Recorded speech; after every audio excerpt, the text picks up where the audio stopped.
Cuando los policías me preguntaron cómo la conocí, les dije la verdad. Tinder. Se rieron. Para ellos, era la historia de un idiota que se enamoró de la mujer equivocada. Pero se equivocan. En Tinder, no haces match con una persona, haces match con tu propio final. Yo era un hombre con la autoestima en ruinas, un fantasma que le daba like a perfiles con la esperanza de que alguno le devolviera el pulso. Y una noche, en medio de ese cementerio de sonrisas falsas, apareció ella. Luna. Su perfil no era un perfil, era un espejo oscuro. Sentí que no me estaba viendo a mí, sino al vacío que yo tenía dentro. Esta no es la historia de cómo me enamoré. Es la historia de cómo fui elegido. De cómo mi soledad gritó tan fuerte en el silencio de un domingo que una tormenta, con su nombre, respondió a la llamada. Me llamo Iker, tengo 31 años y mi autoestima es una estructura en ruinas, un edificio abandonado con más goteras que techo. Mis domingos son un ritual sagrado de autocompasión, los restos de una pizza fría en la mesita de centro, el resplandor azulado de la televisión iluminando las motas de polvo en el aire y la absurda liturgia de deslizar perfiles en Tinder, esperando un milagro que nunca llega. Soy un fantasma digital que da likes, con la esperanza de que un día, alguno le devuelva el pulso. Y entonces, una de esas noches, ocurrió. Hice match con Luna. No se sintió como una coincidencia, el algoritmo se sintió como un acto de brujería, como si el universo hubiera escuchado mi silencio y me hubiera enviado una respuesta. Su perfil no era normal.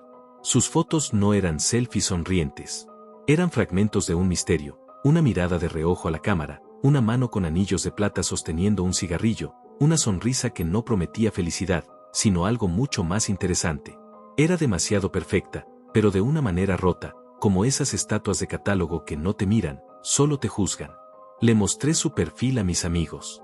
Es una trampa, tío, me dijo uno, esa gente no existe en la vida real.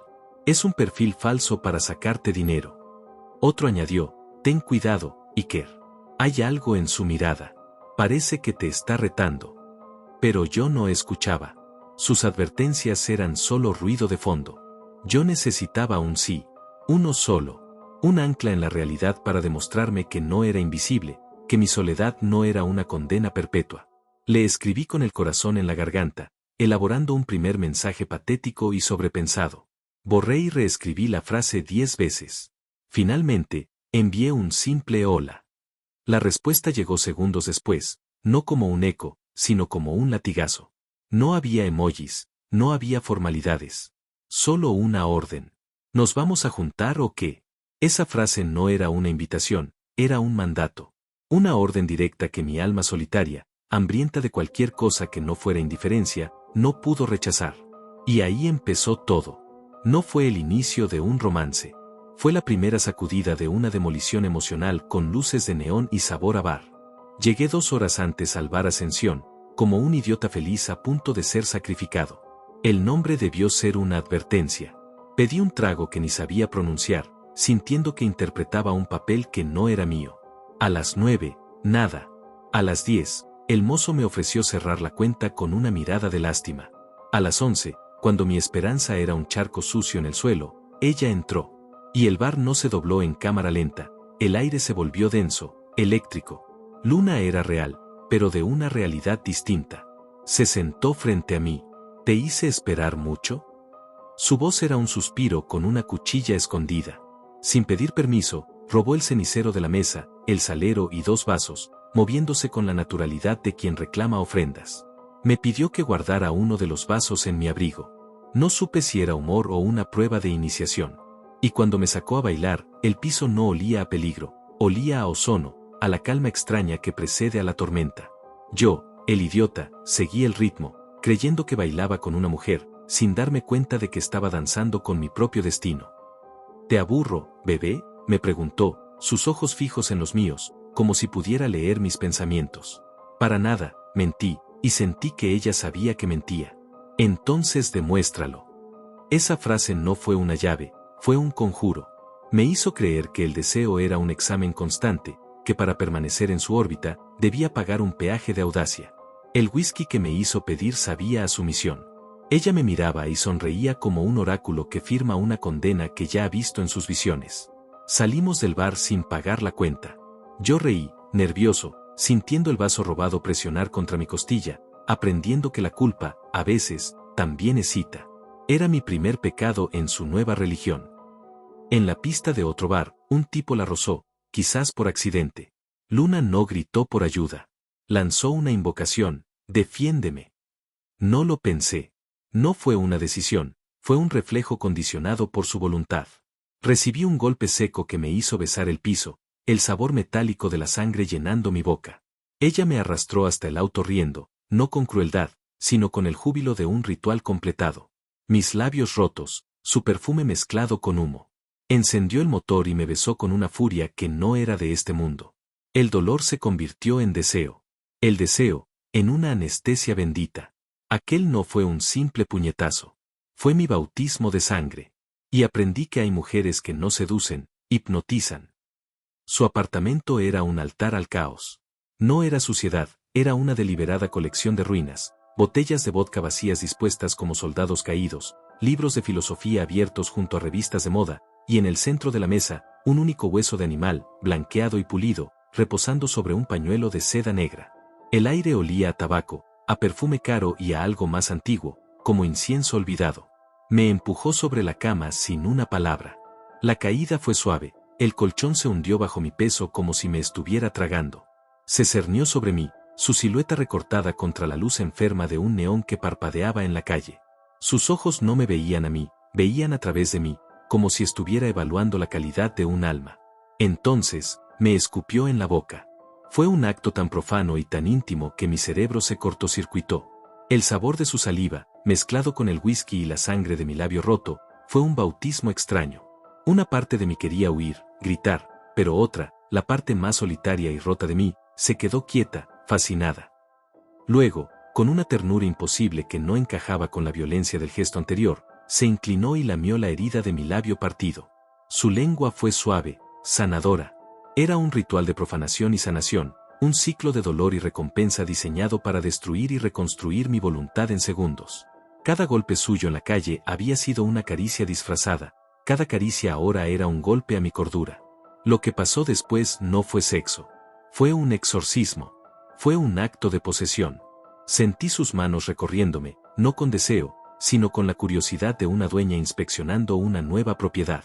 Me entregué, no porque quisiera, sino porque resistirse se sentía como una blasfemia.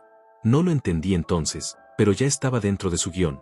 Yo era el mártir elegido, el idiota que confunde la redención con una pasión que te desuella vivo. Cuando desperté, el sol entraba a través de unas persianas sucias, cortando la penumbra en franjas doradas. Mi cuerpo dolía, pero era un dolor sordo, casi agradable. El olor a café y a huevos fritos llenaba el aire. La vi de espaldas, en la cocina, vistiendo solo mi camisa de la noche anterior.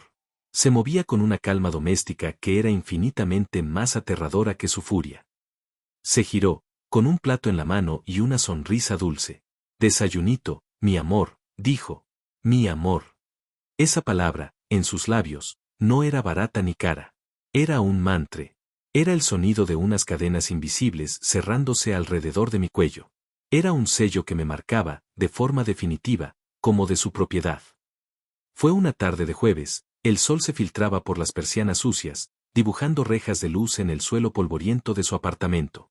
Yo estaba sentado en su sofá, sintiendo como los resortes vencidos se clavaban en mi espalda, observando los vestigios de una vida que no era la mía, un dibujo infantil pegado con cinta adhesiva en la nevera, una zapatilla de superhéroe abandonada junto a la puerta, una foto familiar en un estante donde la cara de un hombre había sido cuidadosamente arrancada, dejando un hueco blanco y fantasmal. Luna salió de una de las habitaciones, secándose el pelo con una toalla. Se detuvo y me miró con una sonrisa lenta, conspiradora. Los niños se fueron donde su tía. «Aprovechemos», susurró, y la palabra aprovechemos no era una invitación al sexo, era una invitación a ocupar el vacío que había dejado el hombre de la foto. De repente, me encontré jugando el papel del esposo en una obra de la que no tenía el libreto. Se sentó a mi lado, tan cerca que podía oler el champú en su pelo y el vodka de la noche anterior en su aliento. Me habló de sus hijos, de sus manías, de sus pesadillas, como si yo siempre hubiera estado allí, como si mis oídos fueran el archivo natural de sus secretos familiares. Su mundo era un teatro y yo, el actor de reemplazo, desesperado por aprenderme mis líneas.